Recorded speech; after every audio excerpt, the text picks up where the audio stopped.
Smart ლაგოდეხი 2025 ღონისძიებაში ციფრული ტექნოლოგიით დაინტერესებული 4 გუნდი მონაწილეობდა, რომლებაც ჟიურის წევრებს ლაგოდეხის მუნიციპალიტეტის ციფრული განვითარების შესახებ საპროექტო წინადადებები წარუდგინეს. გამარჯვებული გუნდის პროექტს ლაგოდეხის მერია დააფინანსებს.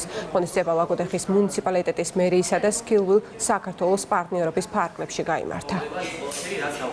აქ იყო წარმოდგენილი გუნდები, ახალგაზრდების შექმნილი, რომლებსაც უნდა წარმოედგინათ ციფრული განვითარების კუთხით პროექტები, იდეები. 4 გუნდი მონაწილეობდა, ყავდათ მათ შესაბამისად მენტორები, ობიექტური ჟიურის მიერ გამოვლენილი და გამარჯვებული იდეა მუნიციპალიტეტის მერიისაგან 5000 ლარით დაფინანსდება. მიხარია რომ დღეს მომეცა შესაძლებლობა შევხვედროდი ლაგოდეხში ადგილობრივ ახალგაზრდებს, რომლებიც ფიქრობენ იმაზე, რომ თავიანთი მუნიციპალიტეტი გახადონ მაღალტექნოლოგიური და ხელი შეუწყონ მის განვითარებას.